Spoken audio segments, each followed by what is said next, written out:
These are Sonoran tiger salamanders that are found only here in the San Rafael Valley, adjacent foothills of the Huachucas and Canelo Hills and Patagonia Mountains, and then in adjacent Mexico. And they are a federally listed endangered species.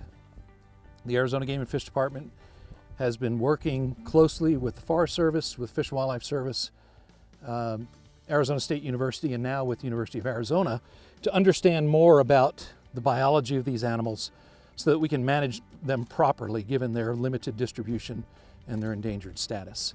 So the Game and Fish Department just recently completed a 10-year monitoring project to determine the status of these salamanders throughout their range in Arizona, and worked with the U.S. Geological Survey to analyze those data. They just completed a report submitted to the Fish and Wildlife Service. And the salamanders are remaining stable. They do have challenges.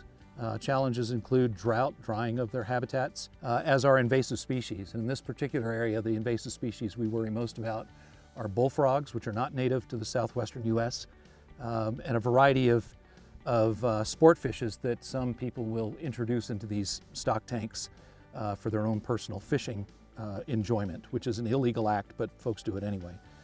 We just drew that net across the tank. That's called a seine. It's a 30-foot bag seine. It's a standard way of sampling these salamanders.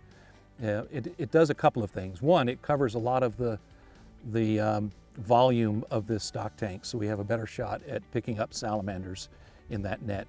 And two, we can do it without getting wet ourselves.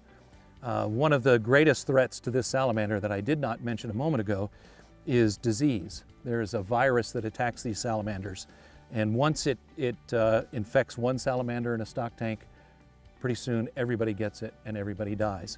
So by being able to stay out of the water when we're seining, we can keep ourselves clean. We don't have to worry about disinfecting when we go from one stock tank to the next. And we will disinfect all the equipment, which is easier to do than disinfecting a human being.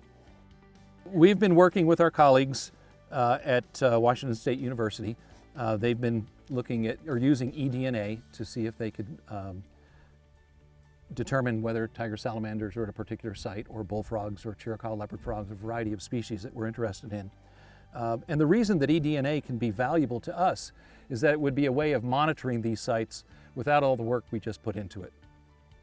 It's expensive to send a crew down here to seine for salamanders.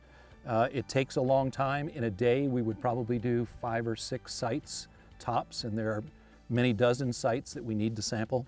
So with eDNA, we could do that much more quickly and efficiently, and know if the question we are asking is, are the salamanders there or are they not, then eDNA will answer that for us. If certain techniques with eDNA can be refined, we might be able to tell something about densities of salamanders as well, but I think that's in the future.